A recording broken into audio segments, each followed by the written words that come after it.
Buongiorno a tutti, grazie della vostra presenza.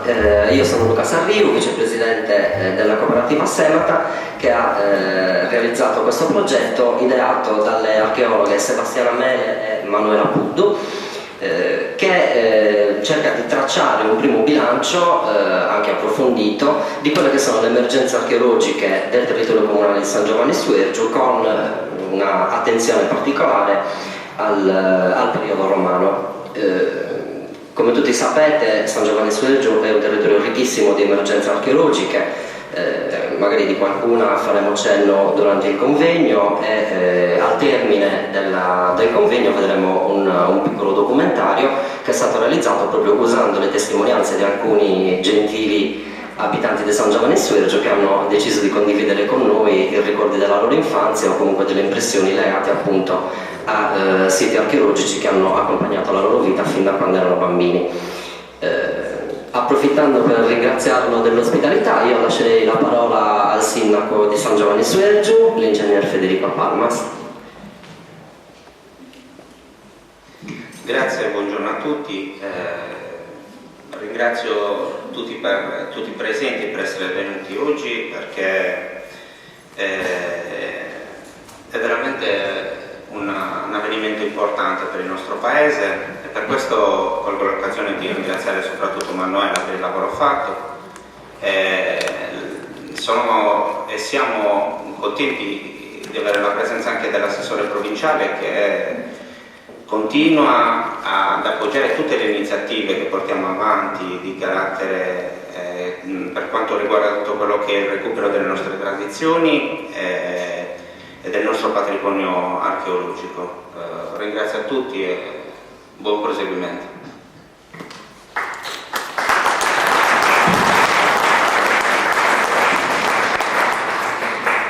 Bene, grazie mille Federico. Lascio la parola per un saluto all'assessore provinciale al turismo, eventi e sport e responsabile dell'ufficio cultura, Marinella Grosso. Buongiorno a tutti.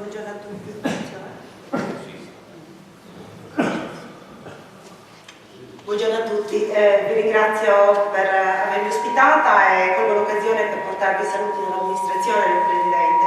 Oggi, come sapete, è una giornata un po' particolare, visto tutti gli avvenimenti che stanno coinvolgendo la nostra provincia in questa settimana. Ci sarà una riunione di tutti i sindaci della nostra provincia a Villa Massaggia, quindi abbiamo tutti gli amministratori e penso che tra un po' anche il vostro sindaco sarà lì presente proprio per manifestare la solidarietà a questa vertenza del territorio. Io devo complimentarmi con San Giovanni con l'amministrazione, perché penso che sia veramente un'amministrazione che ha tanta voglia di fare e valorizzare questa bellissima comunità. Già quest'estate ho avuto l'onore di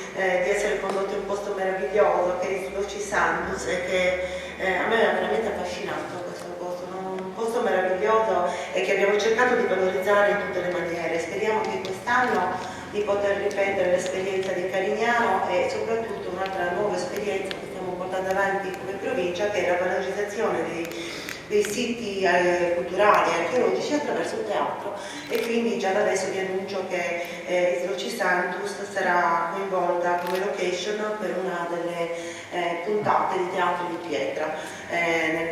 tra la primavera e l'estate. Avete un patrimonio, credo, inestimabile, a partire dalle chiese, adesso anche questa nuova scoperta che io sinceramente, scusate l'ignoranza, non sapevo che esistesse, questo insediamento romano via Mazzacra, e penso che sia importante quindi avere dei trasferimenti che ci permettono di portare avanti degli studi per rivalorizzare quella che è la nostra storia. Questo progetto è stato cofinanziato anche dalla nostra provincia attraverso la legge 26, che ahimè purtroppo forse sarà l'unico bando, perché a causa dei tali trasferimenti che arrivano dalla regione purtroppo non siamo più in grado di sostenere ecco, la spesa oltretutto di questo bando molto importante, però comunque vediamo che c'è continuità da parte della regione, quindi questo un po' mi consola, però posso assicurare che come provincia stiamo investendo tanto nella cultura. Quest'anno con il bilancio nostro e con residui abbiamo qua circa 924.000 euro di investimenti per quanto riguarda il settore culturale. Lunedì pubblicheremo un bando sulla fruizione dei beni culturali, speriamo che anche San Giovanni possa usufruirne, quindi insomma leggetevi bene il bando perché è un'occasione anche per valorizzare il Soci Santus. E poi anche con San Giovanni abbiamo adesso lo studio per un approdo di Punte Trentù nel vostro comune, abbiamo le piste ciclabili che collegano Capone a San Giovanni e Sant'Antioco, insomma tutti quegli interventi che danno un valore aggiunto a questa comunità, ecco, che danno veramente un'opportunità di sviluppo in un settore che secondo me viene trascurato, che è proprio quello culturale. Non penso che possa, come dire, compensare ecco, tutte le perdite di lavoro, ma sicuramente è un'opportunità che va sfruttata e quindi sono convinta che noi dobbiamo investire in questo senso per poterne trarre i giusti benefici. Poi San Giovanni fa parte anche dell'Associazione Strada del Carignano e anche lì stiamo partecipando a un bando molto interessante del GAL che ci darà l'opportunità di incrementare la cartellonistica e il progetto di cartellonistica già avviato dalla provincia con praticamente un itinerario tematico che è quello delle vie del vino. San Giovanni non è che ha una cantina, però diciamo che speriamo nel futuro, visto che c'è Simura, che è una cantina che appartiene a questa comunità. Insomma, tante cose, magari tante piccole cose che poi possono fare di una comunità, in un paese, una grande risorsa anche dal punto di vista turistico-culturale. Quindi io auspico veramente che progetti come questo diano un valore aggiunto a tutto quanto e arricchiscano ancora di più questa cittadina. Quindi ringrazio anche le archeologhe, insomma, e anzi voglio anche salutare l'altra archeologa che non è del nostro territorio, l'archeologa spagnola. Benvengano ecco, questi scambi culturali, questi scambi di esperienze che possono ulteriormente arricchire le conoscenze di entrambe. Niente, sono molto contenta di essere qui oggi, mi dispiace di non potermi trattenere, però comunque tanto Luca c'era tutti i giorni in provincia e quindi nel dettaglio poi mi illustrerà bene il progetto. Quindi buon lavoro e grazie.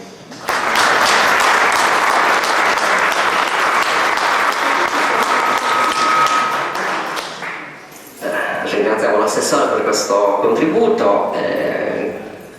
peraltro la ringrazio anche per la lucidità con cui ha parlato di come effettivamente la politica riesce a dare uno sguardo globale ad un territorio e proprio in questo periodo di crisi è importantissimo rilevare come tutti gli aspetti economici del territorio vadano valorizzati, non ultimo la cultura che è vero non può sostituire in toto la parte della metallurgia o la parte della manifattura che hanno insomma visto interessato il nostro territorio ormai da 150 anni in realtà, prima con l'attività estrattiva mineraria, poi con il polo industriale di Portovesme. Ecco, certo la cultura non può sopperire in toto, però come poi vedremo durante gli interventi che spiegheranno meglio gli aspetti scientifici di questo progetto, è anche vero che un recupero della cultura e delle tradizioni culturali ci può aiutare ad avere una maggiore consapevolezza di noi stessi, una maggiore capacità di leggere il territorio in senso identitario e quindi di appropriarci anche di un progetto di sviluppo che debba essere condiviso da noi tutti, ma che soprattutto parta dalla consapevolezza di un territorio che è ricchissimo di storia. E questo è un po' il senso di progetti come questo, e questo è anche il motivo per cui la provincia si dimostra sempre molto attenta a progetti di questo tipo. Bene, io passerei ora la parola alla parte istituzionale del progetto, quindi alla cura scientifica che l'Università di Cagliari ha riservato a questo progetto. In particolar modo ringrazio della sua presenza la professoressa Anna Maria Comella, che è docente di archeologia classica presso l'Università degli Studi di Cagliari. Si è occupata principalmente di archeologia votiva, quindi forme di devozione sia in ambiente italico ed etrusco e anche e soprattutto in ambiente greco. È lei che ha collaborato e seguito le archeologhe responsabili del progetto, quindi ripeto Sebastiana Mele e Manuela Buddu, e le lascio la parola. Grazie. Voglio subito specificare che questo progetto è frutto del lavoro di Sebastiana Mele e Manuela Buddu. Io sono stata presente solo come ex loro docente, ma il lavoro è stato tutto loro. Per ora l'università all'interno di questo progetto specifico non rientra. Vorrei invece innanzitutto esprimere un particolare apprezzamento per la sensibilità dimostrata dall'amministrazione comunale, che ha voluto realizzare questo progetto, riconosciuto valido anche dalla provincia di Carbonia e Iglesias. Mi auguro però che questa sia solo la prima di una serie di iniziative che potranno contribuire al recupero di una parte della storia del territorio di San Giovanni su Ergiu e che potranno avere nel contempo anche molteplici ricadute sulla comunità. Le premesse, come potrete constatare alla fine di questa mattinata, ci sono. Il lavoro scientifico, infatti, è stato svolto da due validissime studiose, Manuela Buddu e Sebastiana Mele, che ho avuto modo di seguire e apprezzare nel corso degli anni in cui sono state prima mie allieve, ai tempi della elaborazione delle tesi di laurea, specializzazione e dottorato, e poi collaboratrici alla mia cattedra. Con loro porto avanti da non pochi anni varie ricerche e con loro meditavo di avviare parallelamente anche un nuovo progetto di ricerca sulla fase romana di un'area culturalmente ben definita della Sardegna. La scelta del territorio di San Giovanni come campo di indagine veniva suggerita da Manuela Buddu, che essendovi nata e cresciuta meglio di me conosce questa terra sia per ciò che riguarda il patrimonio archeologico che essa possiede, sia per quanto concerne le attuali problematiche socio-economiche. Abbiamo ragionato su quali prospettive lo studio di tale territorio potesse offrire e ne abbiamo trovata più di una e tutte assai stimolanti. Come potrete leggere nei pannelli qui esposti, nonostante conservi tracce di frequentazione a partire dal Neolitico finale, e benché la sua posizione strategica in prossimità di facili approdi e di giacimenti minerari abbia favorito un intenso popolamento in epoca punica e romana, questa parte del Sulcis ha ricevuto ben poca attenzione dalla ricerca archeologica, che ha focalizzato i suoi interessi soprattutto sui siti di Sulci e Monte Sirai, privilegiando peraltro lo studio della fase punica a scapito di quella romana, che è quella che a noi interessa in modo specifico. Il campo di ricerca si presenta dunque assai poco indagato e proprio per questo di grande interesse.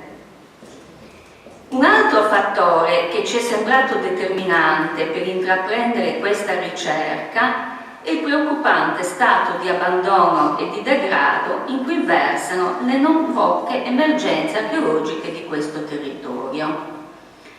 Emergenze che, come vi mostreranno le interviste realizzate da Manuela Buddu e Sebastiana Mele, sono tutt'altro che sconosciute agli abitanti di San Giovanni e che vanno salvaguardate non solo per la scienza, ma soprattutto perché la loro conservazione e la loro valorizzazione possa contribuire a restituire ai cittadini qualche pagina della storia della loro terra. Il lavoro che abbiamo in mente, per essere soddisfacente, richiede tempi ragionevolmente lunghi ed è da condurre in sinergia tra varie istituzioni e tra più ricercatori. È necessario infatti partire da una scrupolosa raccolta dei dati forniti dalle fonti, dai documenti d'archivio, dalla toponomastica, nonché dalla memoria degli abitanti. Si procederà quindi ad una capillare ricognizione di superficie per arrivare, me lo auspico, allo scavo di un'area che le indagini precedentemente effettuate indicheranno come strategica. Tali lavori saranno realizzati ovviamente d'intesa con la Soprintendenza Archeologica per le province di Cagliari e Oristano, qui rappresentata dalla dottoressa Movello, responsabile del territorio, che, ne siamo certi, con la sua esperienza e la sua profonda conoscenza di questa terra offrirà un prezioso supporto. Alla ricerca farà seguito la pubblicazione dei dati raccolti e della loro interpretazione, sia in contributi destinati alla comunità scientifica, sia in opere a carattere divulgativo destinate in modo particolare, ma non solo, agli studenti e alla popolazione del territorio. La pubblicazione dei risultati della ricerca, inoltre, metterà a disposizione delle istituzioni preposte alla tutela del territorio una cospicua documentazione relativa alle emergenze archeologiche che, se lasciate nell'attuale stato di abbandono, rischiano di scomparire per sempre. Fare questo lavoro in modo soddisfacente, come dicevo, richiede tempi ragionevolmente lunghi ed è da condurre in sinergia tra varie istituzioni e tra più ricercatori. Questi ultimi, senza entrare in conflitto, potranno procedere in gruppi che operino anche in autonomia, ma che periodicamente si incontrino, integrando le reciproche competenze e le conoscenze acquisite. Per questo motivo abbiamo ritenuto opportuno coinvolgere la professoressa Oliva Rodriguez dell'Università di Siviglia, perché il contributo di una studiosa che come lei può vantare una profonda competenza nella ricerca sul campo ci è sembrato imprescindibile. Nonostante sia attualmente impegnata in Spagna in una serie di scavi e ricerche affascinanti, la professoressa Rodriguez è rimasta attratta da questo territorio, tanto da costruire un progetto di ricerca recentemente finanziato dalla sua università, del quale ci parlerà tra poco lei stessa. Nel frattempo l'amministrazione comunale di San Giovanni ha deciso di fare il primo passo per avviare almeno le ricerche preliminari e cogliendo l'opportunità di fruire di un piccolo cofinanziamento della provincia di Iglesias e Carbonia, in virtù appunto, come ricordato dall'assessore, della legge 26 sulla lingua e la cultura sarda. È affidato il compito di realizzare il progetto, del quale oggi ci presentano i risultati.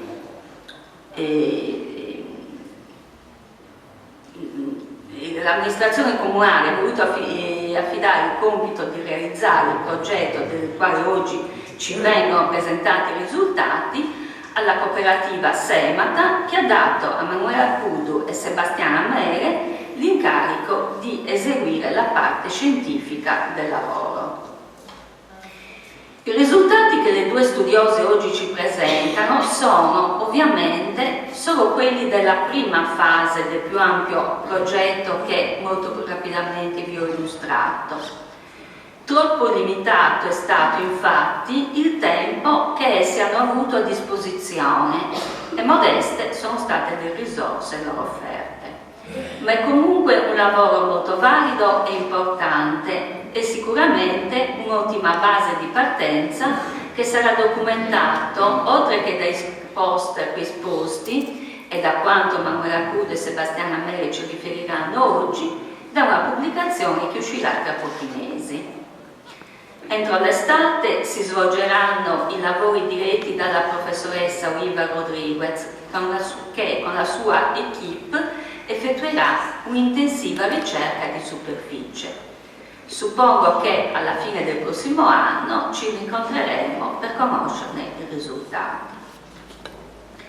Resterà però ancora tanto da fare: approfondire la ricerca dei dati d'archivio, ampliare le ricognizioni di superficie, interpretare i dati.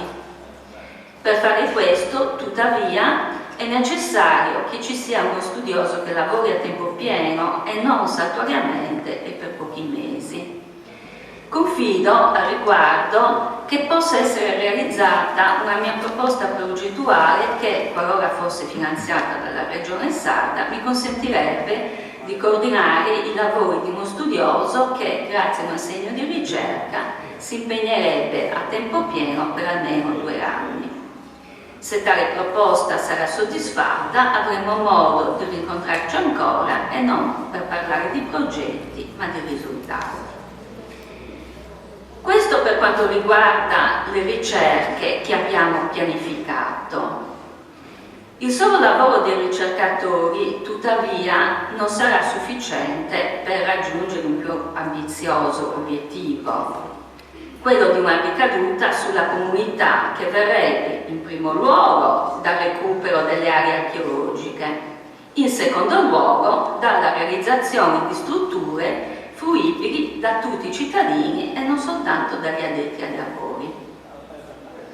Tali strutture, penso in particolare a un antiquarium o a un laboratorio di restauro, avranno senso di esistere però solo quando sarà posto in atto un organico piano di intervento per la tutela e la valorizzazione di questo territorio. Occorre pertanto che l'amministrazione comunale si attivi per l'elaborazione di un piano urbanistico comunale che consenta di definire le opportune strategie di intervento. Nel frattempo, preso atto delle incredibili situazioni economiche e sociali in cui ci troviamo oggi, sarà opportuno riflettere se sia da condividere l'opinione di un nostro ex ministro che con la cultura non si mangia, o se invece non valga la pena credere che investire in cultura possa produrre, seppure a lungo termine, una ricaduta sull'intera comunità. Mi auspico che si scelga questa seconda opzione, avendo però ben chiari gli obiettivi affinché, come talvolta accade, non si disperdano preziose risorse con finanziamenti di iniziative sporadiche e frammentarie.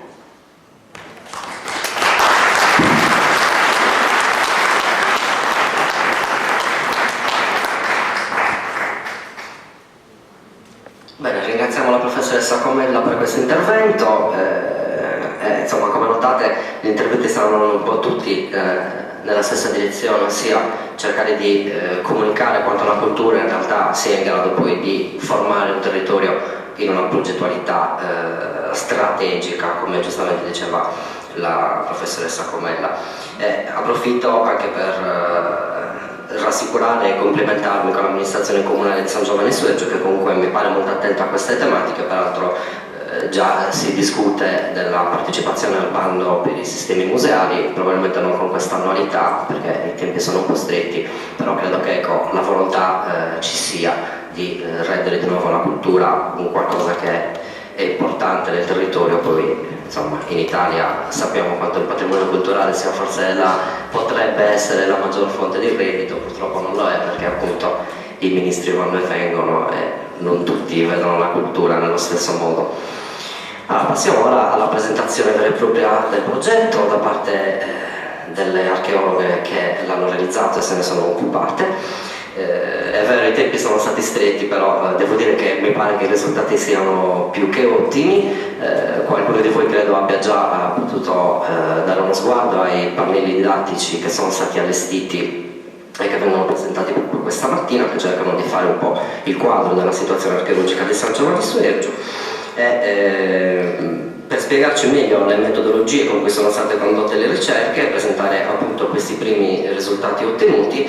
lascerei la parola a Sebastiana Mele, che nella sua ottima carriera universitaria e post-universitaria si è occupata principalmente di rilievi funerari e tra l'altro ricordo la sua monografia dal titolo Il lavoro invisibile, nuovi contributi allo studio dei rilievi funerari con scene di mestieri nell'Hispania romana. Attualmente Sebastiana Mele lavora presso la Soprintendenza Archeologica per le province di Cagliari e Oristano. Ti lascio la parola.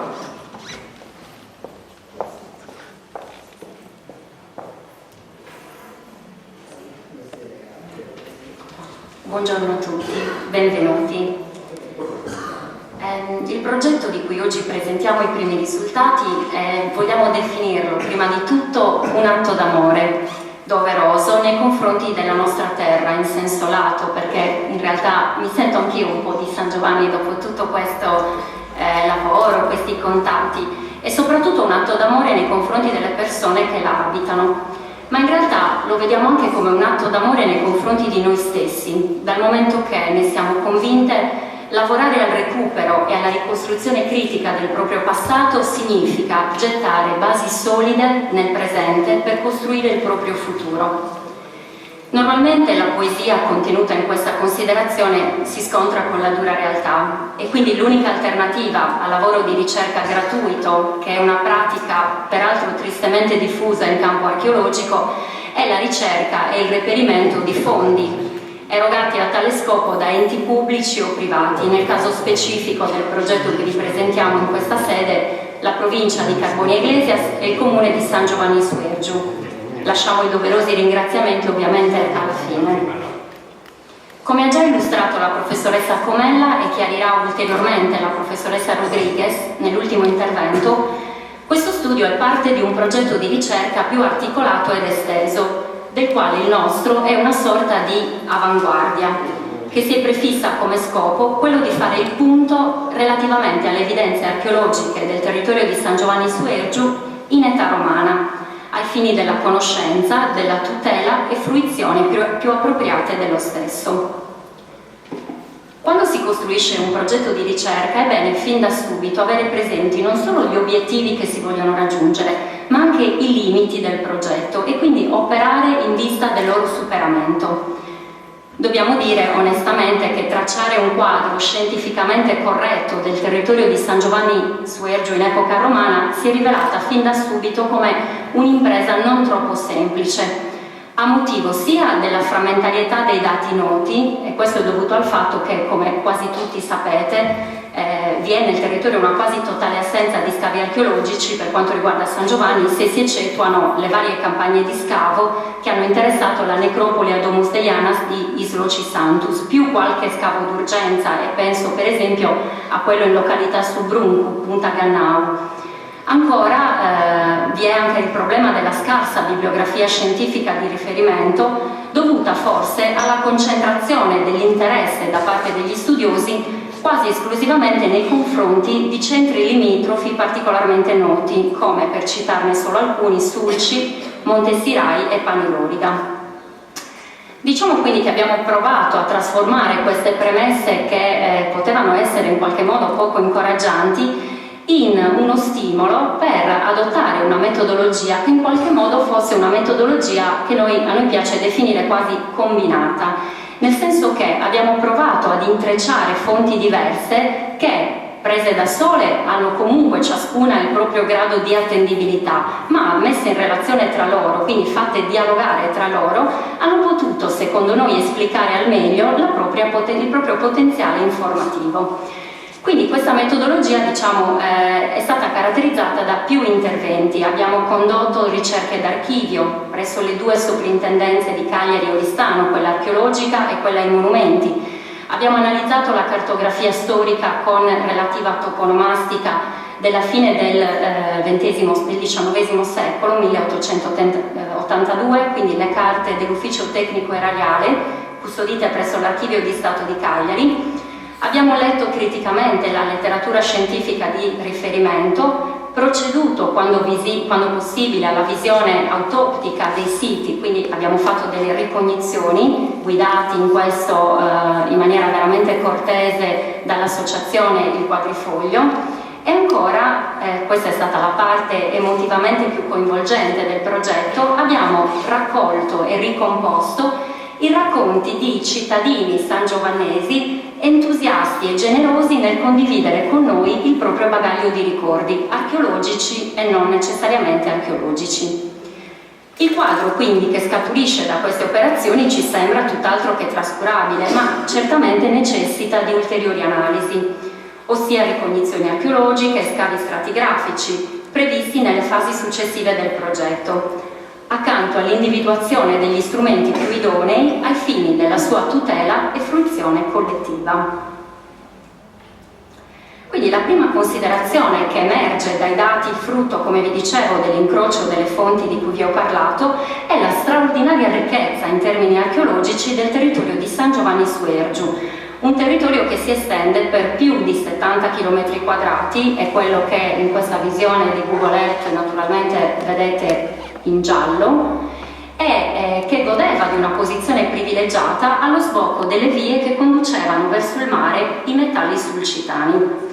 Teniamo presente che senza soluzione di continuità il terreno ha restituito tracce che vanno dal Neolitico antico fino all'età medievale. Un esempio tra tutti, Bruncuteula, ma naturalmente anche tutte le varie chiese concentrate nel territorio, per esempio Palmas, eccetera, passando per il periodo romano, che qui consideriamo nello specifico. Vi mostro una sorta di grafico che abbiamo voluto elaborare, o meglio una tabella, nella quale potete già rendervi conto della ricorrenza, diciamo, dei vari siti all'interno di quelle che sono state le fonti utilizzate. Avete a sinistra i 12 siti che per adesso abbiamo individuato, e poi le crocette indicano sotto ciascuna fonte da quale tipologia di fonti abbiamo tratto le nostre informazioni. Come vedete ci sono dei siti particolarmente attestati, Gisteru e Sugumventu, e poi capiremo perché, Buturniedu, Saguardieda, e ancora Crabili o Cravii, e anche la Samigia o Fontana dei Spintus, e altri che invece magari compaiono soltanto nei documenti d'archivio, quindi necessitano comunque di ulteriori approfonditi studi, ma naturalmente noi speriamo che nelle fasi successive del progetto questi campi vengano tutti riempiti e quindi il quadro diventi sempre più chiaro e sempre più coerente. Vi dicevo Gisteru e Sugumventu, ho detto ci torneremo. Si tratta di due siti noti da tempo alla soprintendenza e infatti già sottoposti a vincolo archeologico, e ora vi spiego in due parole di cosa si tratta, rispettivamente dal 1997 Gisteru e dal 2007 Sugumventu. Il vincolo archeologico è lo strumento con il quale uno strumento potente con il quale la soprintendenza archeologica, diciamo, riesce a togliere da quello che è tutta una serie di situazioni che possono danneggiare un bene, diciamo, proteggerlo, elevarlo da queste situazioni, considerandolo un bene assolutamente tutelato, nel quale, per farvi un esempio, non è più possibile edificare, o comunque non è più possibile operare in situazione di sfrenatezza e di libertà senza appunto rapportarsi con la soprintendenza stessa, cioè con l'ente che è preposto alla tutela. E in effetti qui vi mostro un'immagine di Gisteru, quello che, scusatemi, è ancora visibile a Gisteru, eccolo, è in mezzo all'esterpaglio, ovviamente in una situazione di non perfetta visibilità e di non perfetta pulizia dell'area. Comunque ciò che è visibile al di sotto del livello stradale è una serie di vani sotterranei in opus latericium, quindi certamente di età romana, con delle coperture a volta, pianta quadrangolare come l'ambiente che vi mostriamo, ma in un caso anche un ambiente semicircolare, e pavimenti in coccio pesto. Quindi la tipologia di queste strutture, ma anche il fatto che tutto intorno, per esempio, si possano ritrovare delle tegole mammate, che erano nient'altro che appunto delle tegole utilizzate per creare delle intercapedini, quindi per creare un isolamento negli ambienti, rende plausibile proprio una destinazione di questi ambienti a un edificio termale probabilmente pertinente ad una villa rustica, ossia a quella che era la modalità per i romani di controllo del territorio e soprattutto dal punto di vista agricolo. Quindi vi rendete già conto soltanto con questo tipo di emergenza che effettivamente, vi ripeto, già vincolata, quindi già nota comunque, che già solo questo meriterebbe comunque un primo intervento, quindi senz'altro abbiamo già in apertura una situazione che è già meritevole di interesse. Altra situazione già vincolata, come vi dicevo, è quella di subunventum.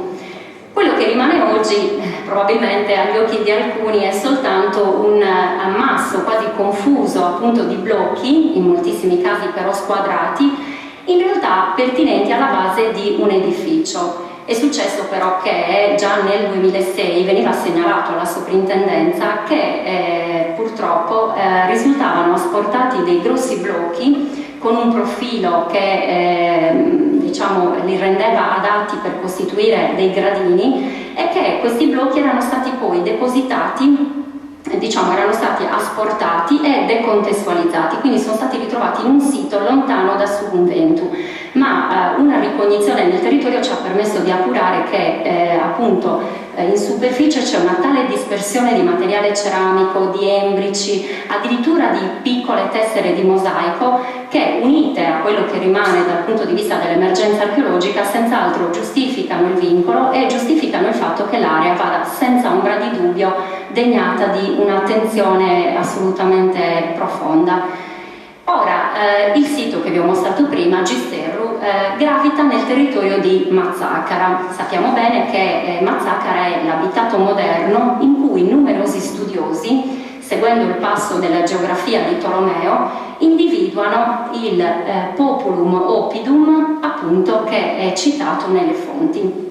È un elemento molto interessante, secondo noi, a parziale conferma di tale identificazione è anche il fatto, e magari poi con calma avete modo anche di vedere una cartina della viabilità romana nel primo pannello, è il fatto che attraversava il territorio di San Giovanni Suergiu un tratto della strada costiera occidentale, quella che le fonti, l'itinerario antoniniano soprattutto, chiama iter attibulas sulcis, che metteva in comunicazione appunto in un piccolo tratto proprio l'area di Monte Sirai a nord con una località che corrisponde proprio all'attuale Mazzacara a sud e che noi speriamo ulteriori approfondite indagini potrebbero proprio rivelare essere la populum citata dalle fonti.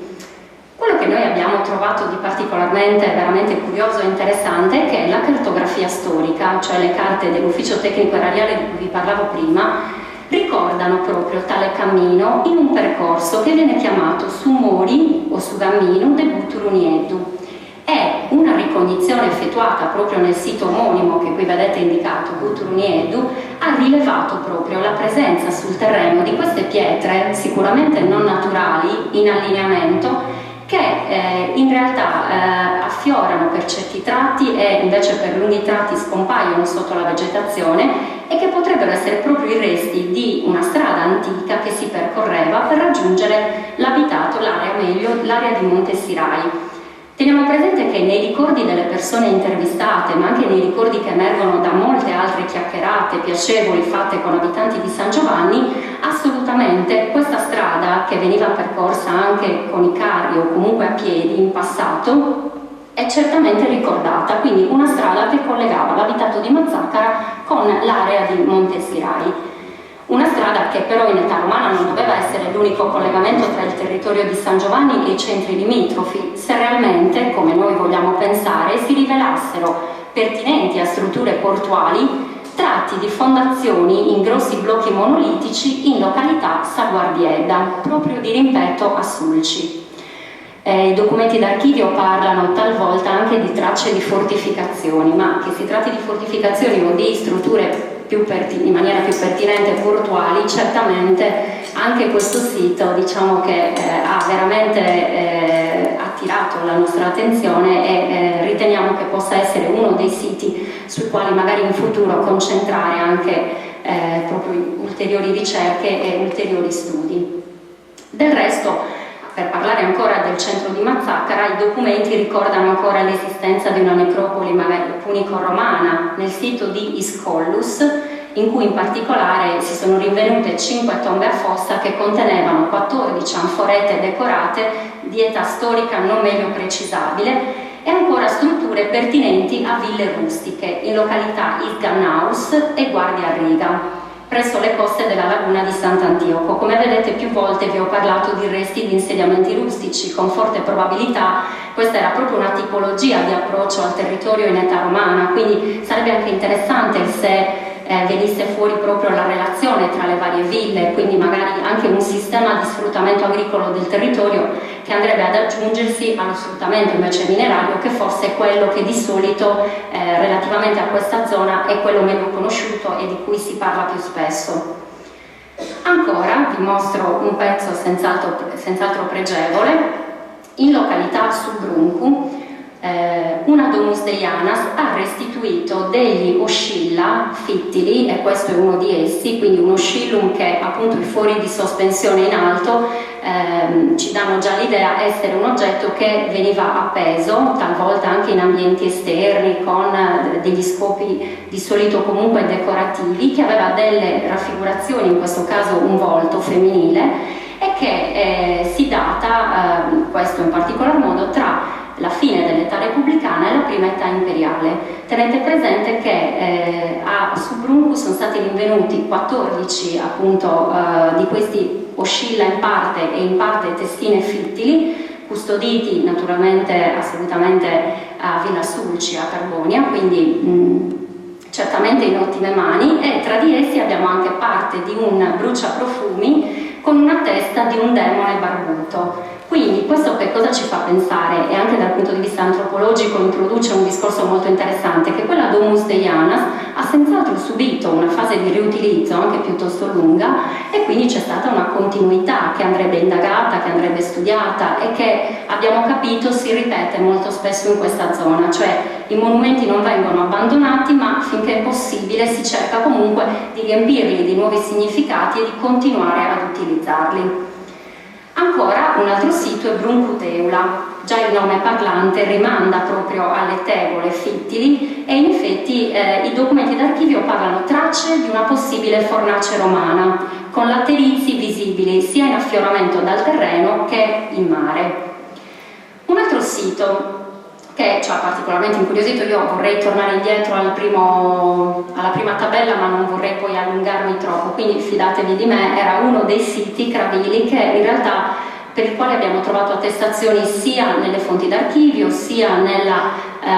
bibliografia di riferimento, e sia appunto viene fuori, emerge dai ricordi proprio in particolar modo di uno degli intervistati, come avrete modo di sentire, ed è anche un sito nel quale abbiamo avuto modo di fare una ricognizione. Quindi un sito nel quale in passato furono recuperati non solo moltissimi frammenti ceramici, un orlo di uno ziro, frammenti di macine, ma anche embrici pertinenti a tombe alla Cappuccina, una tipologia di tomba romana che era in qualche modo, diciamo, realizzata con frammenti proprio di questi embrici in terracotta che appunto formavano una sorta di capannina con struttura triangolare, per semplificare chiamiamola in questo modo, e che purtroppo però, come ci hanno anche ricordato le fonti orali, vennero senz'altro sconvolte dai clandestini e successivamente ulteriormente da lavori di aratura eseguiti in zona. Ultima di queste fonti, insomma, e qui chiudo un po' la panoramica, è quella della località Migia, o nei documenti d'archivio Fontana de Ispintus, che appunto restituisce, diciamo, dei resti di edifici vari che sembrano quasi concentrarsi intorno ad una, chiamiamola con molta cautela, probabile torre di età nuragica, così viene chiamata anche nei documenti d'archivio, e che congiuntamente a tutto il materiale rinvenuto, quindi reperti ceramici, embrici, addirittura frammenti di sarcofagi non decorati in calcare e in tufo, ancora in parte visibili in situ, individuano una forbice cronologica compresa tra il IV secolo a.C. e addirittura il IV secolo d.C., tra i frammenti di ceramica anche frammenti di sigillata africana, ancora attestata in quel periodo.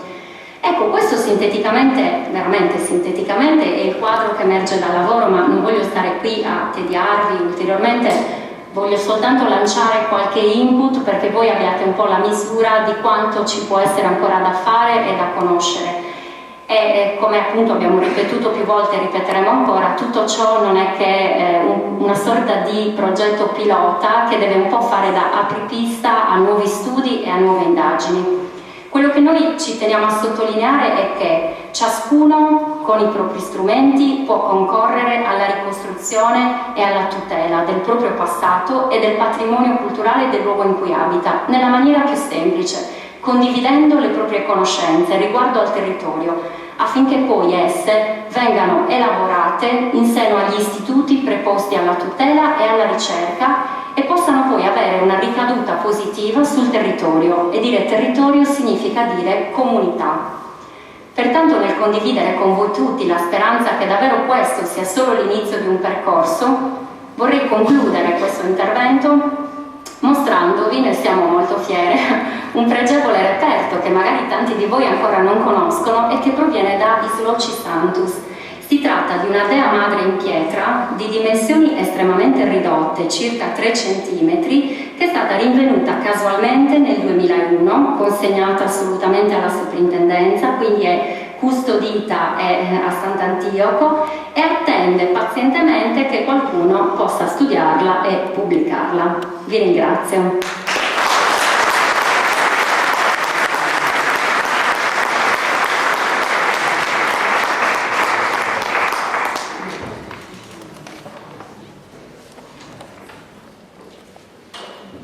Benissimo, ringrazio Sebastiano per questo intervento veramente illuminante su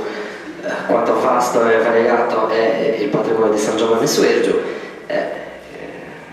Anche in questo caso vediamo che la soprintendenza si occupa sempre di preservare il nostro patrimonio archeologico e culturale in genere con la dovuta attenzione, e in particolare colgo l'occasione per sottolineare un passaggio dell'intervento di Sebastiano Mela che mi è sembrato molto significativo, e cioè il ruolo che ciascuno di noi può avere per la tutela e la valorizzazione del patrimonio, quindi condividere le proprie conoscenze, trasmettere agli altri, raccontare, ricordare e sforzarsi di ricordare possono essere il contributo che ciascuno singolarmente può fare, diventando un amante del territorio, non per forza cosciente di tutte quelle che sono le tecniche scientifiche, però come credo questo progetto abbia un po' voluto far capire, la condivisione e la collaborazione è importante perché poi si possono creare delle nuove fonti orali che i ricercatori possono usare per uno sviluppo scientifico di lavori di questo tipo. Passo la parola all'altra responsabile di questo progetto, la dottoressa Manuela Cuddu,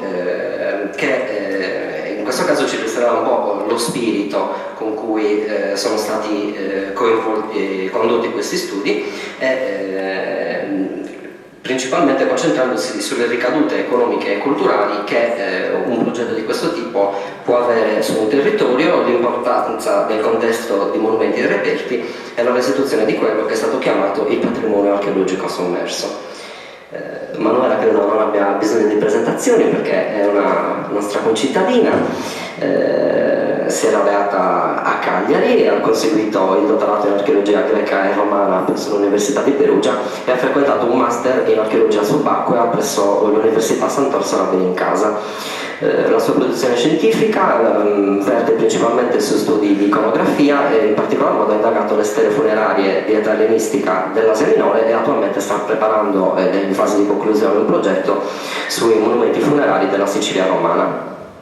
Per quel che riguarda invece la sua carriera più propriamente di archeologa sul campo, ricordiamo che giustamente si è occupata di un sito per voi molto importante come quello della micropoli preistorica di Isloci Santus. Ti lascio la parola.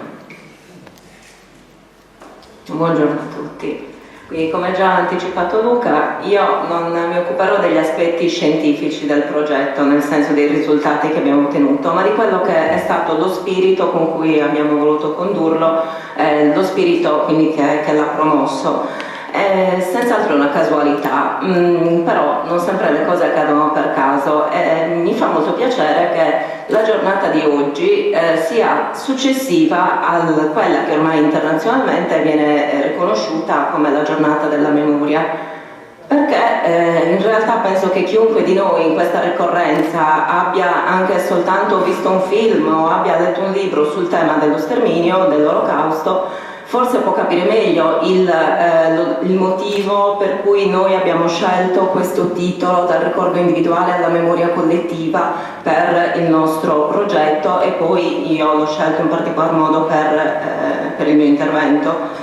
Infatti possiamo dire che tutta la storia, però in modo particolare quella del Novecento, ci insegna come sia facile per chi detiene il potere e per chi detiene la conoscenza, che è una delle forme più potenti, scusate la ripetizione, di potere, manipolare la realtà, la verità e la verità storica in modo particolare, che è quella verità che possiamo ricostruire solo se abbiamo sotto mano tutta una serie di fonti e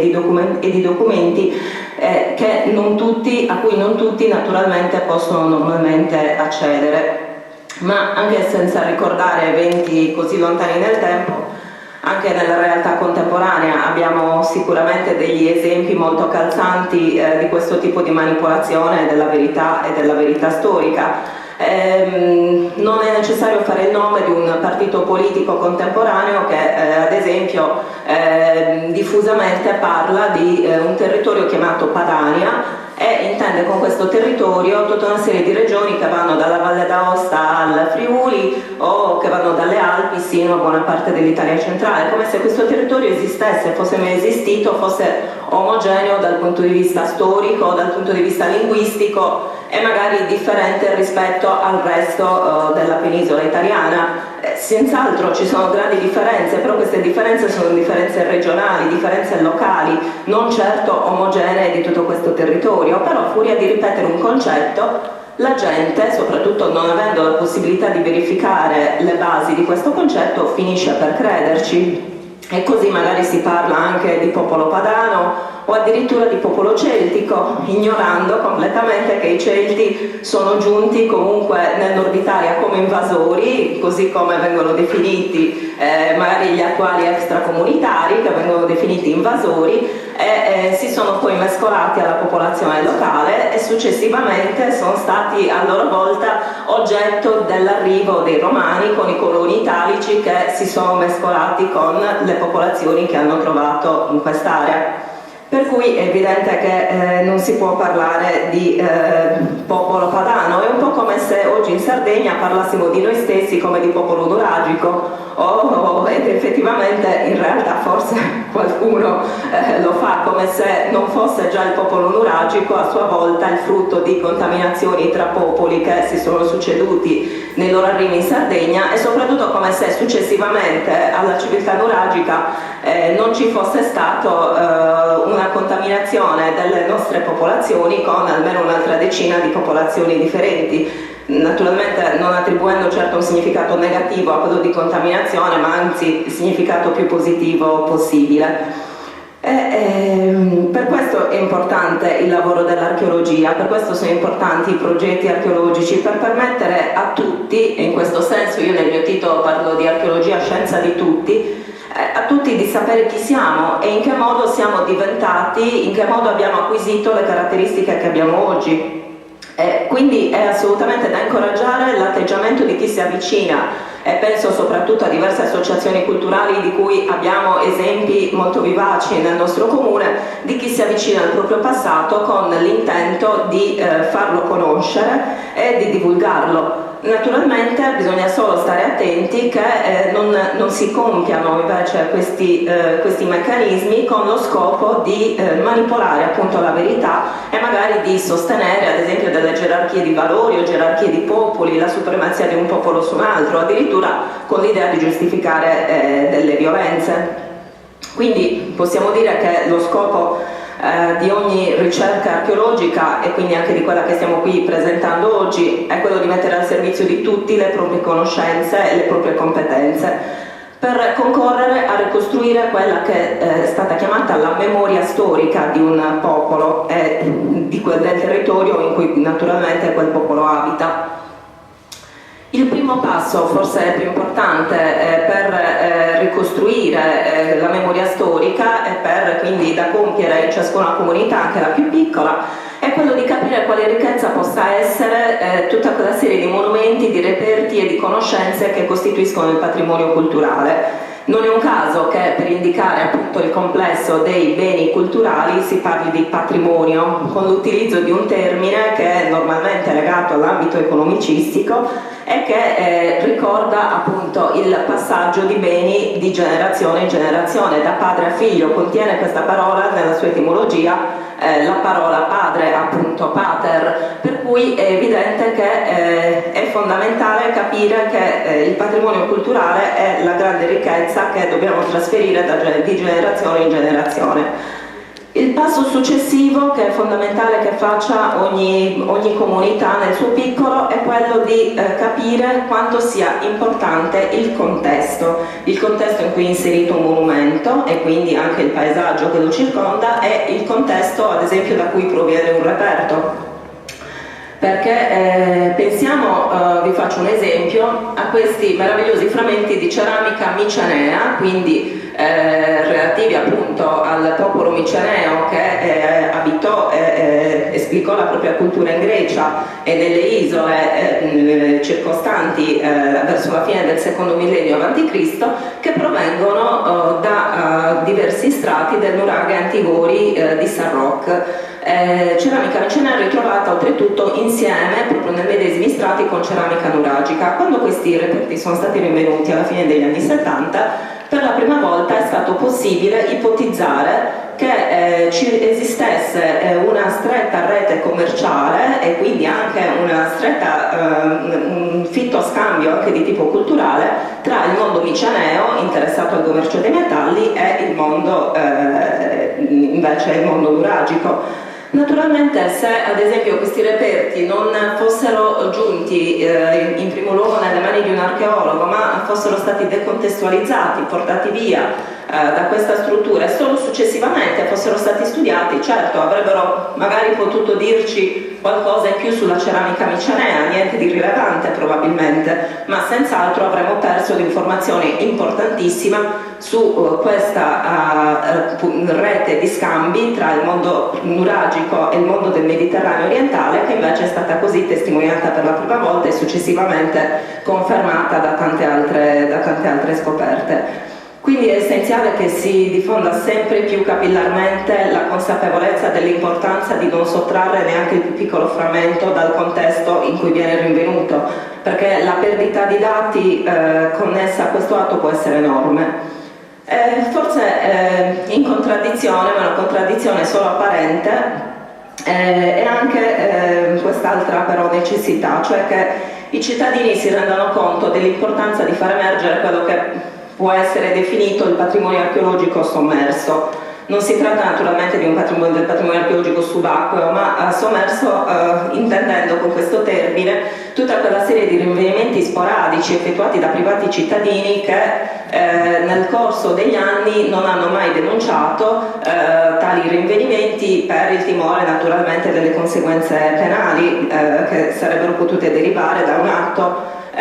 che comunque viene sempre visto in maniera un po' ambigua, in maniera un po' poco chiara. È indispensabile invece che le istituzioni e la comunità scientifica stimolino la sensibilità di coloro che si trovano a detenere questi oggetti, i quali tra l'altro spesso non sanno neppure che cosa farsene essenzialmente, ma li tengono semplicemente in casa. Proprio perché facendo capire come l'azione penale non possa più essere esercitata nei confronti di reati commessi decine di anni fa o dai propri padri o dai propri nonni, ma al contempo queste persone potrebbero invece essere artefici di un dono inestimabile per la storia della propria comunità e per la valorizzazione del proprio patrimonio culturale soprattutto. Anche in termini di fruizione economica, e qui vorrei spendere due parole proprio su questo punto, su questo aspetto,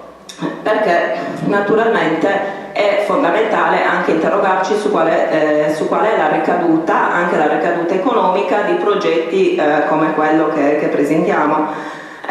Si può partire dalle piccole cose, si pensi ad esempio alla possibilità che un team di studiosi soggiorni sul nostro territorio e quindi si serva delle strutture ricettive del nostro territorio o anche di tutti i servizi che esso offre. Naturalmente quindi una primissima limitata ricaduta economica, quale potrebbe essere ad esempio quella costituita dall'equipe dell'Università di Siviglia che nei prossimi mesi appunto effettuerà le proprie ricognizioni nel territorio di San Giovanni. Ma è evidente che non ci possiamo limitare a queste piccole ricadute, non possono essere queste la speranza di un territorio come il nostro, nel quale abbiamo avuto la prova e oggi viviamo la prova veramente più lampante di come le scelte economiche calate dall'alto possano soltanto vivere per brevi periodi che possono essere anche 20-30 anni, forse 40 anni, lo spazio di 1 o 2 generazioni, ma poi successivamente è il territorio che deve sviluppare una propria economia produttiva e una propria economia di servizi, naturalmente. Innanzitutto bisogna pensare che qualunque investimento, ormai i più recenti studi hanno dimostrato che per ogni euro investito in ambito culturale il ritorno è tra i 4 e i 5 euro, per cui si quadruplica o si quintuplica l'investimento in termini di ricaduta economica sul territorio. Ma pensiamo ad esempio all'ipotesi concreta di un turista che venga attirato nel nostro territorio da una delle sue caratteristiche. Sappiamo che in Sardegna notoriamente nella maggior parte dei casi è il mare ad attrarre i turisti e quindi la sua natura incontaminata. Naturalmente questo turista si recherà da noi con tutta una serie di curiosità su quelli che sono altri aspetti del territorio, culturali in primis, e quindi il cibo, e quindi le tradizioni popolari e naturalmente l'archeologia, che è uno tra gli aspetti più capaci di attrarre flussi di visitatori verso i territori. Ma non è insufficiente che noi possediamo un patrimonio archeologico, un patrimonio culturale ricco, non è assolutamente sufficiente perché un turista si fermi in un territorio e lo visiti e quindi produca ricchezza in questo modo. Il patrimonio archeologico è fondamentale innanzitutto tutelarlo, cioè proteggerlo dai danni del tempo e dai danni dell'uomo, e poi soprattutto naturalmente valorizzarlo. Però un qualunque monumento, anche un nuraghe come può essere ad esempio il nostro di Parengiai, che sappiamo essere ormai un nuraghe assolutamente di dimensioni notevoli e molto interessante e probabilmente in gran parte interrato e quindi da conoscere completamente, non si può valorizzare senza prima studiarlo, senza prima fare ricerche su di esso. Non possiamo pensare di fare visitare dei siti archeologici ad un turista senza sapere che cosa dirgli, senza sapere esattamente spiegargli da dove provengono determinati reperti, per quale motivo sono stati realizzati, per quale motivo si trovano in quel determinato punto e così via, perché la visita sarebbe assolutamente deludente e necessariamente non scatterebbe quel fenomeno molto positivo di passaparola che conosciamo essere uno dei motori principali proprio dello sviluppo turistico. E naturalmente gli studi quindi fondamentali da realizzare sul nostro territorio daranno poi luogo anche allo sviluppo di tutta una serie di altre professionalità, basti pensare in primis a quella delle stesse guide turistiche, che poi quindi permetteranno di fruire di tutta una serie di servizi che ricadranno, il cui profitto ricadrà ovviamente sul territorio. Ma vorrei concludere in realtà questo mio intervento parlando di quella che è la ricaduta culturale dei progetti culturali, perché è evidente che è quella che mi sta più a cuore, sebbene anche l'altra sia fondamentale e indispensabile. Dicevamo che il lavoro dell'archeologo contribuisce ad arricchire quella che viene definita memoria sociale o appunto memoria storica, cioè l'idea che noi abbiamo di noi stessi, di chi siamo. Ciascuno di noi sa chi è, anche perché conosce i propri genitori, conosce i propri nonni, la propria famiglia, conosce degli aspetti e delle vicende della propria famiglia che magari lo fanno sentire fiero di appartenervi o magari in qualche caso anche lo fanno vergognare di appartenervi, perché no? E lo stesso avviene con la società. Siamo fieri di appartenere ad una società che si mostra degna di ammirazione per le proprie iniziative, ad esempio, oppure magari possiamo vergognarci di appartenere ad una società che compie degli atti biasimevoli, atti magari terroristici o legati a dei reati particolarmente diffusi.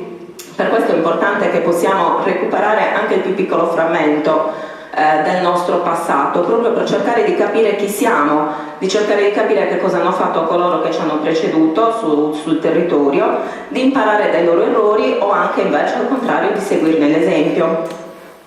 Quindi dal ricordo individuale alla memoria collettiva, tornando al titolo dell'intervento, è in realtà un invito a tutti i cittadini di San Giovanni affinché, come già hanno fatto le persone intervistate in questo progetto, mettano a disposizione di tutta la comunità le proprie conoscenze, i propri saperi e quindi contribuiscano alla crescita della nostra società, dicevamo pur nel suo piccolo. Vorrei concludere con questa frase di un grande archeologo del XX secolo, Gordon Childe, il quale scrisse così: io sono un archeologo e dedico il mio tempo a cercare di raccogliere notizie sul comportamento di uomini morti da lungo tempo. Tuttavia mi piace pensare che anche la conoscenza archeologica possa dimostrarsi utile alla società, utile nell'aiutare a pensare in maniera più chiara e quindi ad agire in maniera più umana. Ciò che ci auguriamo noi è oggi di essere riusciti a essere utili alla società di San Giovanni per permetterle di pensare in maniera più chiara e agire in maniera più umana. Grazie.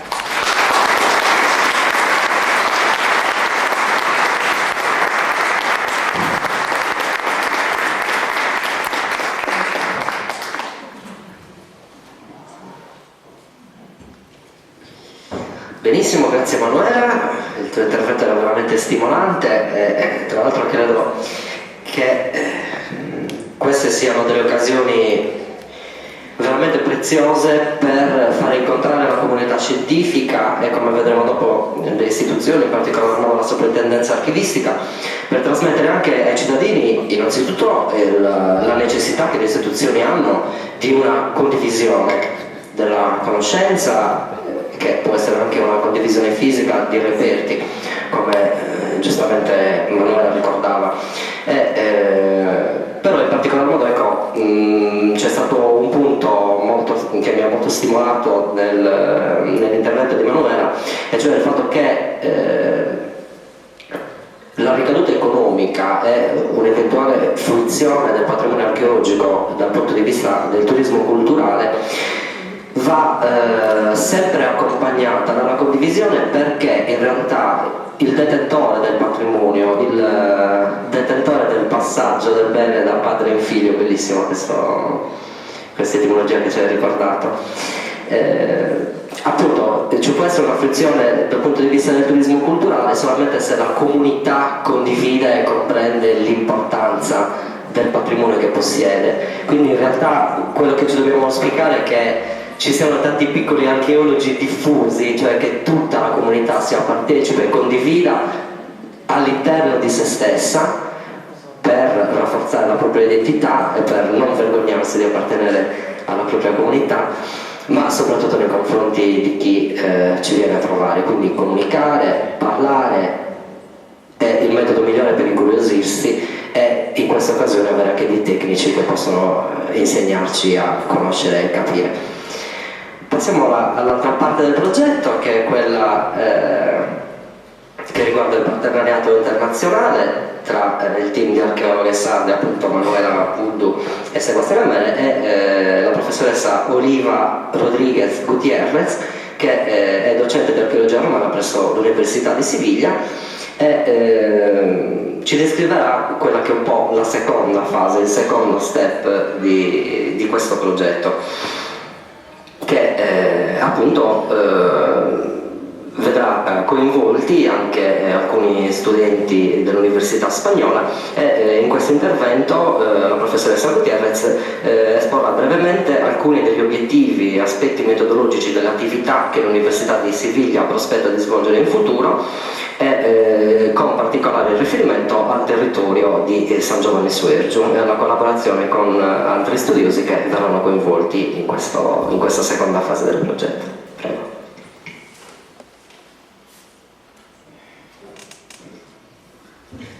Buongiorno a tutti, in primo luogo vorrei ringraziare affettuosamente gli organizzatori di questo incontro per avermi invitato a partecipare alla presentazione di questa coinvolgente e utilissima iniziativa. E pure tutti i presenti e soprattutto le persone che con la loro testimonianza hanno reso possibile approfondire la conoscenza di questo ricco territorio, risultato oggi di secoli di interazione e rispettoso scambio tra uomo e ambiente. Il progetto, come avete avuto opportunità di sentire negli interventi delle persone che mi hanno preceduto, soprattutto in quello della professoressa Anna Maria Comella, è stato concepito in modo articolato e ampio, in modo che tutte le diverse iniziative da parte delle differenti istituzioni e agenti servano a uno scopo comune al fine di una migliore caratterizzazione di questi territori. Alla base di questo progetto si trova una massima secondo la quale non può essere protetto quello che non è conosciuto. Questo è, senza dubbio, uno degli attuali principi delle iniziative politiche e delle iniziative e politico-culturali di gestione e tutela patrimoniale. In questo senso, il nostro ruolo non consiste soltanto nell'identificazione di siti e monumenti, delimitandoli e garantendo attraverso diversi strumenti di protezione più o meno preventivi, come possono essere per esempio quelli della soprintendenza, i vincoli, la loro conservazione, in modo che rimangano lì isolati testimoni di quello che un giorno sono stati. Il patrimonio, come inteso oggi, ha rotto le barriere sia temporali sia spaziali, cioè nell'attualità un bene, per essere considerato degno di protezione e conservazione, non parte? Sì. E come dicevo, nell'attualità un bene per essere considerato, e adesso è andato troppo avanti, un attimino, che controlliamo, così vedete tutte quante prima e dopo.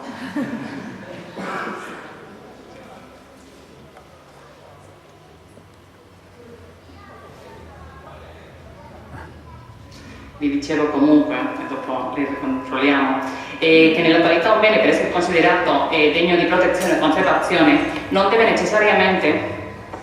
avere un'età precisa, e per quello vi volevo far vedere esempi di archeologia industriale sia qua nel vostro territorio che nel mio. No, tranquillo. Ecco. Sì, no, perché lo prende qua.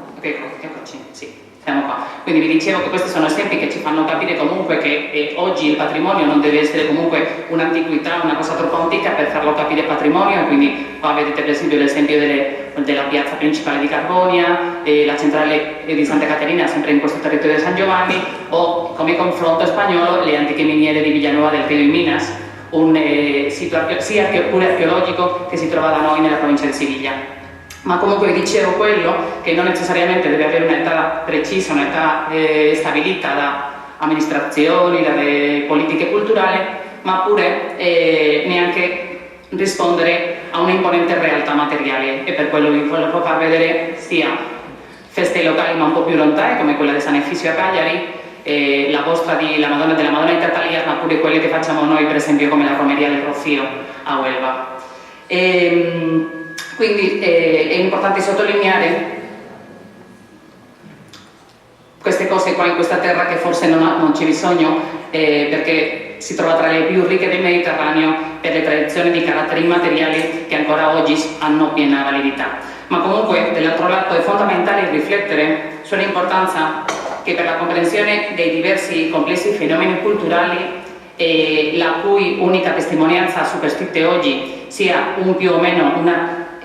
più o meno significativa cultura materiale, ha il loro rapporto di questi beni col territorio e col paesaggio culturale. Per quello Domus de Llanas, tombe dei giganti, ville romane, antiche strade o sfruttamenti minerari più o meno recenti sono in qualche modo soltanto la punta dell'iceberg di una complessità culturale che l'archeologia cerca di spiegare mettendo in ordine, strutturando e interpretando in modo coerente tutti i dati disponibili, secondo una gerarchia che spazia dalle antiche incisioni ai documenti di archivio, le testimonianze orali, come oggi abbiamo opportunità di vedere, fino allo scavo archeologico, la ortofotografia o le più moderne tecnologie di ricognizione dei territori. In questa complessità è fondamentale riuscire a leggere il modo nel quale queste comunità hanno capito e si sono relazionate con i loro territori, le modalità delle loro occupazioni e dello sfruttamento di spazi e risorse.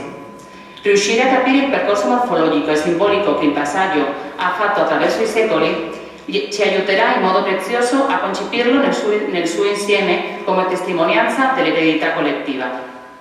In questo senso è giusto che noi oggi abbiamo il nostro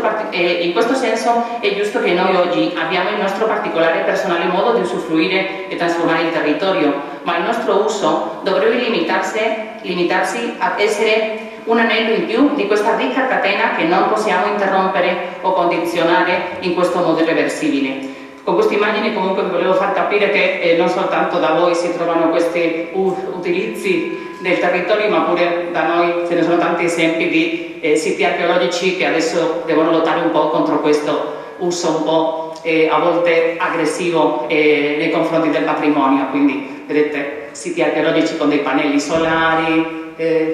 le palle nella zona di Velo Claudia, una città romana bellissima nello spigolo di fronte allo stretto di Gibilterra, quindi esempi nostri pure di queste cose.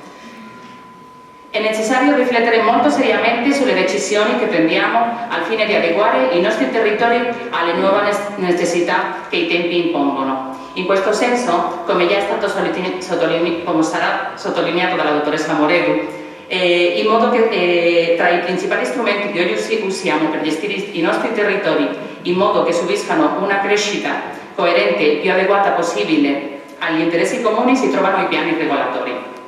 In tali piani devono essere valutati tutti gli aspetti degni di valore e interesse nella nostra società, specialmente quando essi sono intesi come risorse a diversi livelli. E risorse non solo soltanto quei beni dai quali possiamo ottenere un reddito economico in modo immediato, ma pure in termini di benefici sociali, sviluppo locale, coesione comunitaria, qualità ambientale.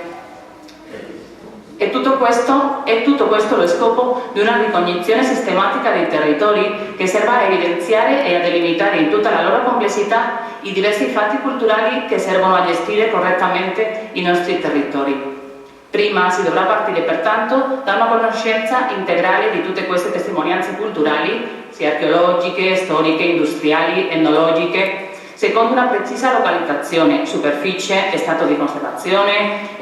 situazione giuridica, minaccia di erosione, rischio di conservazione, sia per lavori agricoli, sfruttamento industriale, erosione costiera,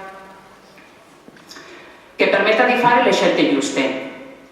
Realizzare ulteriori indagini, proporre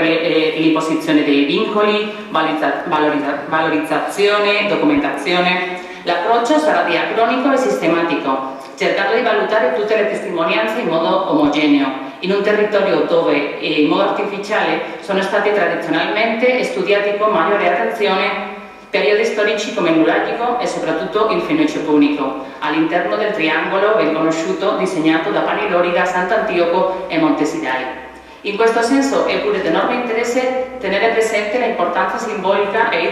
ideologica che molte di queste evidenze hanno avuto sulle comunità delle epoche posteriori. Riutilizzo di tombe preistoriche come santuari, continuità di culti sincretici e persino le connotazioni antropologiche che questi territori e siti hanno nella nostra cultura di oggi come riferimenti identitari. Per capire cosa siamo, i percorsi che abbiamo fatto come comunità attraverso i secoli sono fondamentali la tomba dei giganti di Craminalana, la necropolis dei Sloci Sanctus o le strutture del Cisterru, ma non di meno la centrale di Santa Caterina, i bunker della Seconda Guerra Mondiale o la testimonianza dei sangiovanesi che lavorarono nelle miniere di carbonio. La partecipazione dell'Università di Siviglia a questo progetto a San Giovanni consisterà fondamentalmente, almeno nella sua prima fase, nella stesura di una base cartografica e documentale precisa di tutti i siti riconoscibili nel territorio comunale, superstiti o meno. La metodologia da impiegare permetterà l'approccio al territorio in modo ampio, mettendo in luce aspetti di vitale importanza come la paleotopografia e i cambiamenti subiti dall'ambiente, in modo da capire il loro ruolo nel determinare l'occupazione umana, come possa essere la laguna o il fiume Macuarva. In questa prima fase saranno impiegate le tecniche di ricognizione estensiva di tutto il territorio comunale e intensiva di certi settori con potenziale ormai documentato, come può essere il fiume Macuarva, la pianura di Mazzacara e tutta la zona identificata come l'antica Populum di Tolomeo. Senza dubbio, per il successo di questi lavori è fondamentale una prima raccolta e revisione di documentazione di archivio, materiale grafico, toponimia e testimonianze orali, aspetti tutti affrontati da Manuela Budo e Sebastiana Mele nel loro progetto. Tutti i dati raccolti saranno incorporati e gestiti da un GIS, da un sistema di informazione geografica, nel quale verrà combinata la informazione spaziale con quella storico-culturale e tipologico-funzionale. Infine, lo scopo ultimo di questo progetto sarebbe elaborare una sorta di carta archeologica che possa servire a un triplo fine, sia scientifico, di tutela e di diffusione dell'informazione tra la popolazione. Grazie.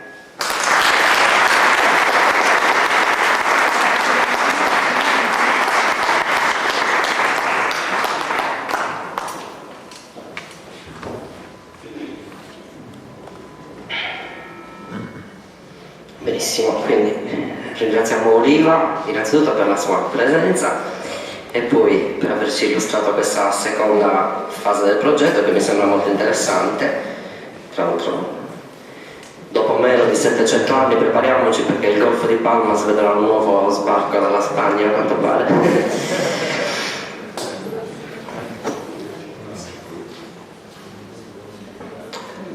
Adesso passiamo la parola alla soprintendenza archeologica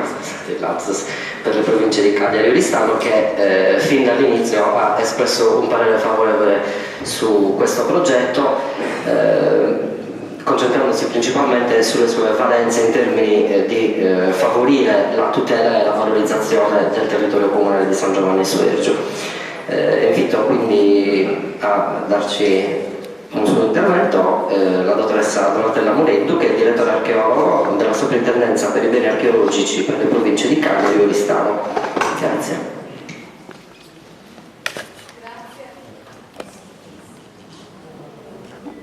Ecco, grazie. Prima di tutto vi vorrei portare il saluto del sovrintendente Marco Minoia, che non è potuto essere presente per problemi di salute, ma che appunto lui vi trasmetto la grande attenzione per il patrimonio di San Giovanni Suergiu, che è veramente un patrimonio ricco, un patrimonio che ha diversi aspetti. Sono aspetti che avete sottolineato in maniera molto efficace, hanno soprattutto gli interventi delle due archeologhe e della professoressa Oliva Rodriguez, che hanno effettivamente sottolineato l'importanza di questo territorio. È, come si è visto, quindi un territorio molto ricco che deve essere tutelato, che deve essere valorizzato. E abbiamo da una parte questa grande ricchezza di risorse, dall'altra di risorse culturali, dall'altra abbiamo invece una scarsità di risorse economiche.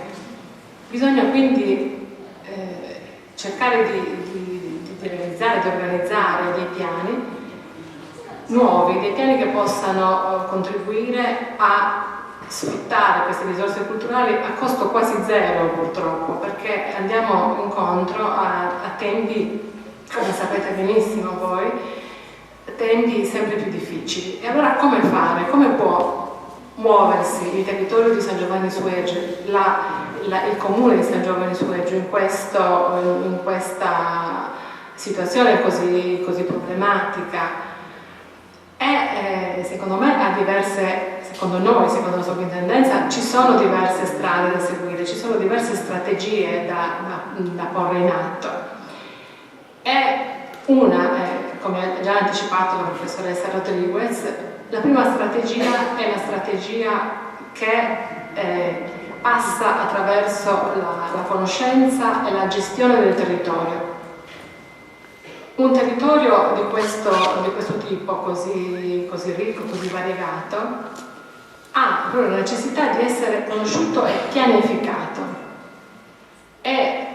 Non si tratta quindi, bisogna cercare proprio di fare un passo avanti rispetto alle ottiche che avevano le amministrazioni di un tempo,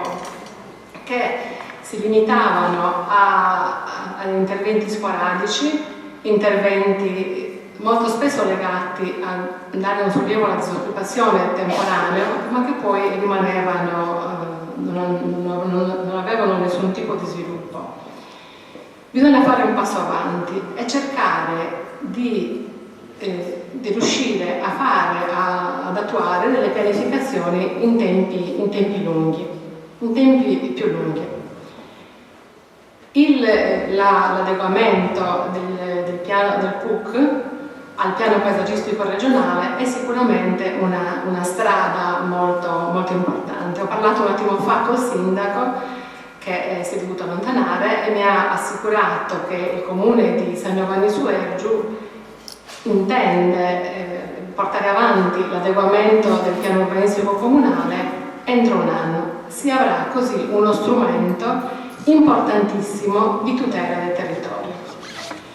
Perché la sovrintendenza può mettere qualche vincolo, è importante mettere qualche vincolo, ma ormai non si tratta più di mettere dei limiti all'utilizzo del territorio, dire qui non si può fare questo, là non si può fare quest'altro, ma si tratta invece di studiare insieme come il territorio deve essere gestito, e con l'adeguamento del PUC questo si può realizzare, perché una volta censite le aree di interesse archeologico, monumentale o anche le aree di archeologia industriale, si decide insieme in copianificazione, perché c'è proprio questo momento della copianificazione che vede seduti attorno a un tavolo la sovrintendenza, il comune, la regione, i tecnici. Insieme si pianifica la destinazione delle diverse aree del territorio. Non quindi soltanto in negativo, nella maniera antica e negativo, con divietti ma invece in maniera positiva. Che cosa facciamo di questo territorio? Che cosa vogliamo che sia tutelato? Quali sono le attività che possiamo continuare a portare avanti? Quali sono le cose che vogliamo valorizzare? E sempre tenendo presente l'ottica e questo fatto che c'è una mancanza di risorse economiche, non si tratta di andare a pipare in frasca e di dire questo mi piace, quest'altro lo vorrei fare. Si tratta di vedere seriamente che cosa siamo in grado di fare, che cosa abbiamo. Nel caso di San Giovanni su Ergiu, per esempio, gli scavi nell'area di Islocis Santus hanno messo in luce un'area archeologica importantissima che deve essere salvaguardata, che deve essere tutelata, che deve essere valorizzata, che non può tornare nelle condizioni in cui era l'anno scorso, in cui è stato difficile la disinfestazione dalle zecche, per esempio, non è stato possibile far arrivare le comitive turistiche con la presenza di erbe. Il comune non può permettere assolutamente questo, così come organizza la manutenzione delle strade, deve organizzare la manutenzione delle sue aree archeologiche. Certo, il comune è solo, il comune non ha risorse, però abbiamo al suo interno delle forze molto importanti. Prendiamo per esempio l'associazione Il Quadrifoglio. È un'associazione che ha fatto veramente del bene al territorio di San Giovanni su Ergiu, con la presenza costante, con le segnalazioni. Io ricordo la segnalazione della devastazione di Sucumventu è partita dall'associazione, che ha proprio un ruolo di presidio importantissimo nel territorio e che credo possa dare una mano al Comune anche nella pianificazione della valorizzazione delle risorse. Poi c'è il fatto che il Comune adesso ha dato il carico alla cooperativa Semata di organizzare questo incontro e altri, un piccolo progetto di censimento. Sono tante piccole cose che il Comune può fare, ma la cosa più importante che il Comune può fare è quella di aprirsi al confronto. Questa sarà la sua salvezza, sarà la salvezza del territorio. Se si apre al confronto con le istituzioni, si è aperto al confronto con l'Università di Siviglia, un passo veramente molto importante. Il dialogo con la soprintendenza, con l'Università di Cagliari, sono degli elementi veramente a favore, ma saranno ancora a favore il dialogo con i comuni, con gli altri comuni,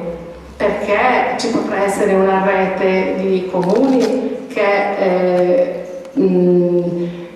gestirà le aree archeologiche o gestirà i piccoli musei locali o i depositi, come dicevamo con il rappresentante dell'associazione, depositi apribili e visitabili da parte del pubblico. Sono tutte cose che devono essere a costi veramente bassi, ma che possono essere attuate con delle scelte innovative e con una innovazione anche nelle strategie. Quindi la soprintendenza sosterrà sicuramente tutte queste iniziative. Abbiamo già aperto dei discorsi con altri comuni, convenzioni che consentiranno ai comuni di alleggerirsi di tutto il peso che può essere una parte di approfondimenti burocratici o di altra natura, o anche il reperimento di tutta la documentazione, per esempio fotografico, documentale, che noi abbiamo e che possiamo mettere a disposizione, per esempio. Quindi convenzioni sicuramente tra gli enti, convenzioni tra la soprintendenza, l'università, il comune, per poter poi accedere a finanziamenti che prevedono proprio il partenariato. Stiamo parlando quindi di strategie nuove che appunto vedono il comune non più chiuso in se stesso nel covare i propri tesori, ma aperto all'esterno. E questa secondo me è la salvezza del territorio di San Giovanni in Suergiu e dei comuni vicini. Poi un altro discorso riguarda noi, riguarda i ricercatori, quelli che studiano, quelli che tutelano. Ormai la ricerca non è più neutra, come hanno fatto vedere molto bene Manuela Puddu e Sebastiana Mele. La ricerca non può essere avulsa dal contesto sociale, perché il territorio non è una cava da cui si ricava un dato scientifico e poi si butta, no. Quando si fa una ricerca del territorio si è coinvolti dalla storia del territorio e quindi la ricerca diventa un progetto che ha un suo inizio e una sua fine. E un progetto di scavo è un progetto che comprende non soltanto lo scavo, comprende tutta la parte iniziale, comprende lo scavo, comprende il restauro, comprende la sistemazione e il restauro del materiale, la valorizzazione, e di queste cose si devono far carico i ricercatori, di queste cose tutte dall'inizio fino alla fine, fino alla gestione. E se non è possibile pensare a un progetto intero, allora è meglio neanche metterlo in atto. Allora non è il caso di cominciare ricerche che non possono essere portate avanti, che non possono essere concluse. Un'altra cosa riguardo ai percorsi archeologici turistici. Io sono stata alla Isla Santos da poco, è un'area dal punto di vista archeologico importantissima, ma dal punto di vista paesaggistico è ancora più interessante, più entusiasmante. Quindi ritengo che si possano mettere anche in piedi dei percorsi anche in aree non scavate ancora, anche in aree non scavate, ma che dal punto di vista ambientale possono offrire delle attrattive per percorsi sempre diversi, che attraggono veramente le persone di fuori, percorsi a cavallo, percorsi a piedi, percorsi in cui si possono mettere in rete tante altre situazioni. Queste sono una serie di prospettive che vi presento, ce ne sono tante altre e noi saremo sempre disponibili a discuterle con voi. Grazie. Adesso proietteremo questo documentario realizzato da Sebastiana Manuela con la regia di Federico Cuzzucoli. Io approfitto adesso per ringraziarvi anticipatamente e tra l'altro mi devo scusare da parte sia dell'assessore Grosso che del sindaco Palmas, che sono dovuti scappare a Villa Massaccia perché oggi c'è un'importante riunione di tutti i sindaci del territorio sulla vertenza economica, sulla grave crisi che sta interessando la nostra provincia. Lascio la parola a Manuela che vorrebbe fare qualche doveroso ringraziamento e io intanto vi ringrazio, vi saluto con un grazie.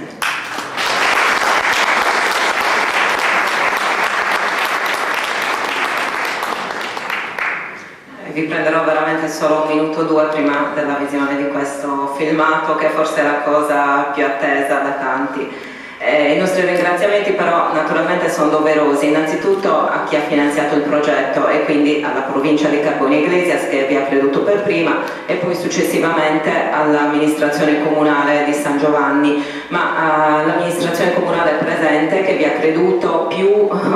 di quanto fosse lecito aspettarsi, di quanto ci potessimo aspettare, ma anche a quella passata che comunque per prima aveva creduto nel progetto, l'aveva sponsorizzato e presentato alla provincia stessa. Vorrei ricordare comunque tra le varie persone anche la dottoressa Elena Lucci che ci ha sempre dato un costante supporto per la realizzazione dei vari passaggi burocratici. Ringraziamo la soprintendenza, in particolare naturalmente nella persona della dottoressa Donatella Mureddu per la sua continua disponibilità alla collaborazione, senza cui naturalmente nessun ente preposto da una parte alla tutela o dall'altra alla valorizzazione potrebbe compiere bene il proprio lavoro e di sicuro non l'avremmo potuto compiere bene noi. Però vorrei anche ricordare in particolare alcune persone della soprintendenza di Sant'Antioco, cioè il geometra Franco Mereu, Anna Maria Basciu e Ugo Virdis, che sono resi molto disponibili nelle ricerche che abbiamo compiuto presso appunto la sede locale. Ringraziamo naturalmente la professoressa Anna Maria Comella per il supporto scientifico e la disponibilità nelle varie fasi di questo singolo progetto, ma ancor più per il progetto più generale di cui abbiamo parlato che riguarda il nostro territorio e che speriamo possa concretizzarsi a breve. Ringraziamo la cooperativa Semata che da subito, quando le è stato chiesto, ha messo a disposizione nostra le proprie competenze e poi in particolare Luca Sarriu e Federico Cozzucoli che hanno materialmente realizzato il videodocumentario che avremo a vedere. Purtroppo abbiamo solo le copie per gli intervistati e per alcuni dei relatori, ma successivamente le metteremo a disposizione, c'è stato semplicemente un problema tecnico, successivamente le metteremo a disposizione di chi volesse appunto possedere questo filmato, questo documentario presso il comune. Ringraziamo la nostra amica Oliva per aver creduto da subito nel progetto e aver accettato con fiducia di interessarsene, segno della sua grande curiosità e della sua grande apertura mentale, non solo sua però in generale anche del mondo accademico spagnolo ed europeo. Ringraziamo l'associazione Serio dei Sfainas che come sempre ha collaborato entusiasticamente per la riuscita di questa iniziativa. Io non posso dilungarmi oltre perché facendone parte non potrei essere appunto di parte. Ringraziamo tutta l'associazione Quadrifoglio per la sua collaborazione, in particolar modo però Valentina Cuccu, Claudia Secchi e Gianfranco Ghisu che ancora più degli altri che già sono stati splendidi ci hanno dato veramente un grande aiuto nella fase sia nella fase progettuale che in quella realizzativa. In effetti senza di loro non avremmo potuto realizzare questo questo progetto così come è stato fatto. E poi ringraziamo le persone che sono state intervistate, e quindi ringraziamo Antonello Collu, Adolfo Frau, ringraziamo Gianfranco Ghisu, Rosaria Murgia, Angelino Nocco e Marco Pascai. E poi ringraziamo soprattutto le giovani Alessia e Claudia Serra e Miriana Locci, che si sono gentilmente prestate a interpretare la parte di tutti noi, chiedendo a chi conosce il territorio di trasmetterci la propria esperienza. Ma soprattutto ringraziamo tutti i presenti e tutta la cittadinanza di San Giovanni per l'attenzione e per, si spera, anche la futura collaborazione.